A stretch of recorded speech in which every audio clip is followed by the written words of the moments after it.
there. The law are always there. But the implementation of whatever task force or the law, that is where the problem lies. It is not that we don't have law. It is not that we don't have task force. We have them sufficiently, more than sufficient. But implementation of whatever the aim of government in putting such either task force or the law. And what do you think it's making them not to implement this?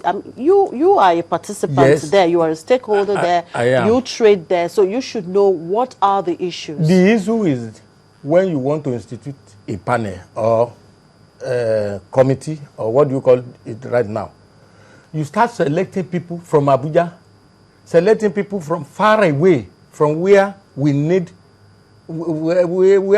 implementation. Until such a time, government come up with a kind of program that will involve those who are really trader, those who are really involved in what we are talking about. Not that somebody picks somebody from Abuja, somebody picks somebody from Calabar and asks him to come and work in Semeboda. If we only come there 1 or 2 days, after that inauguration, you will not see them again. And that is the end of the committee. All you will be hearing about that committee is on paper, not physical something. You need to go, you need to be there. That is at Semeboda. The situation is so deteriorated now that you cannot imagine we can have ourselves the situation we have at and now. There was a time they make move to transform the border, to redo the border, to rebuild. They disrupted so many buildings and the road network. Now it has been abandoned. Nobody care, nobody talk anything about it. The whole system now, as Semeboda is concerned, is so disorganized because of the intention of, I think, AU or so, or ECOWAS, AU along with ECOWAS, to transform the border, to modernize the border. That was a very good approach, but the approach has been abandoned. Now, from what you're saying, we know that under the ECOWAS law, there is supposed to be a free movement of goods and persons. From what you're saying, this law, it's not effectively implemented. People are not, it's not being carried out the way it should.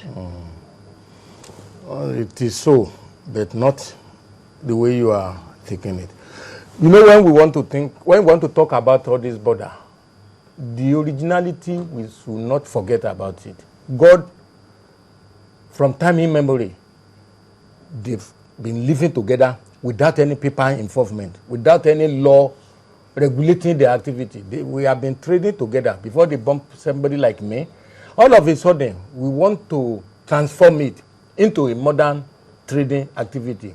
It will not, the result will not come is suddenly like that. It will not come a day.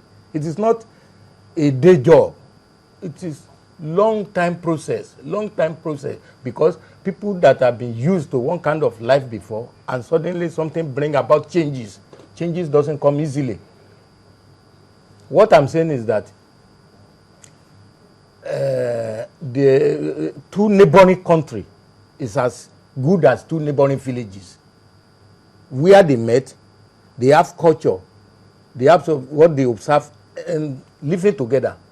Now the law now introduce certain things to identify which one is commercial good, which one is consumable goods, which one that's supposed to go along with you, which one you can send when you are not there. All those things are law.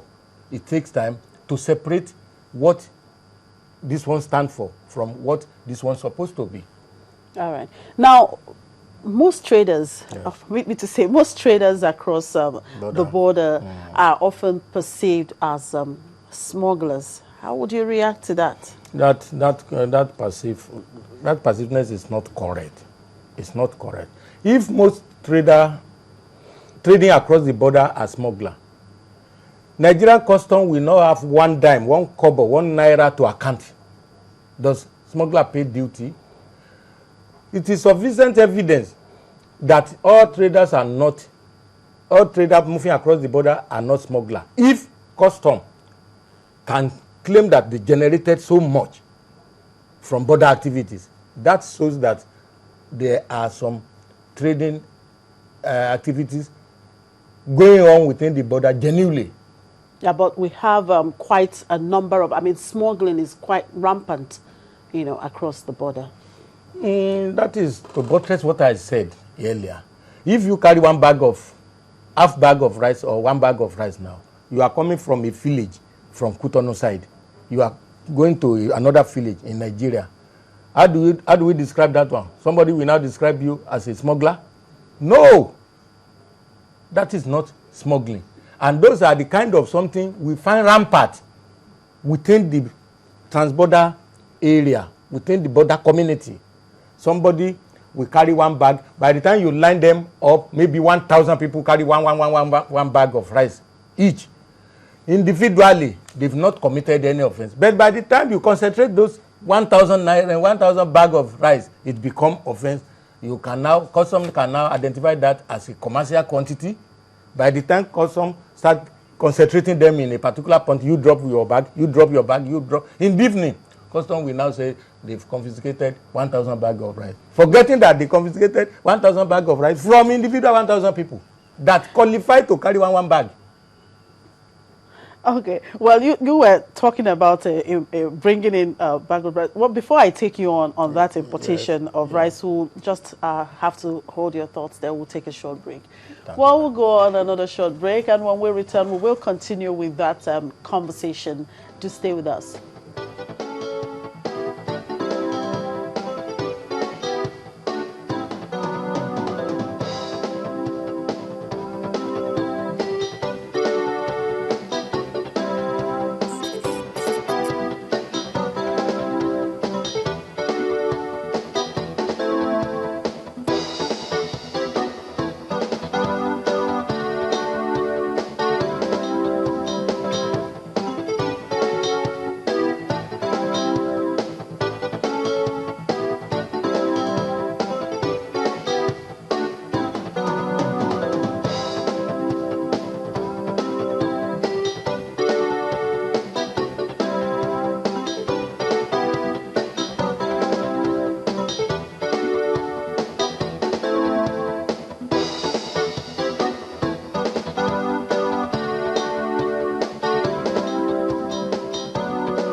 Welcome back. You're still watching Business Morning on Channels Television. Let's take a quick look at some of the company news that just came in. First Bank of Nigeria Holdings PLC has released its second quarter result and has reported a profit after tax of 46.1 billion naira. Its gross earnings stood at 194.8 billion naira compared with 180.9 billion it made in the comparable period of 2012. The company's net assets also grew by 3.8%.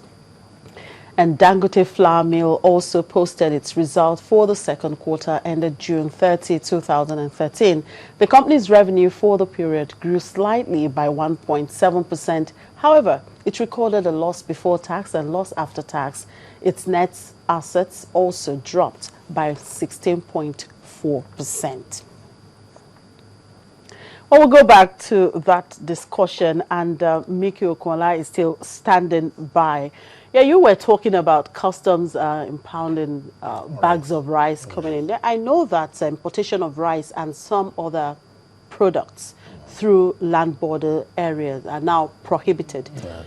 How is this policy affecting your business there or your members? It's not only my member that is affecting, it's affecting the whole Nigeria. Most especially ban of importation of rice through Nigerian border. We have been saying it and we will continue to say it. That very particular law was a very bad one. If there was a law at all that banned importation of rice through Nigerian border, it was a bad one. It was a law that was aimed at protecting the rich, the big. How do you mean by that? This is what I mean.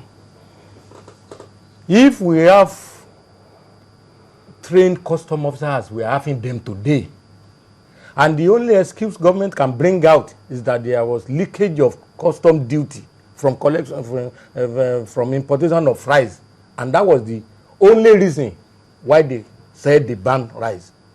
What then?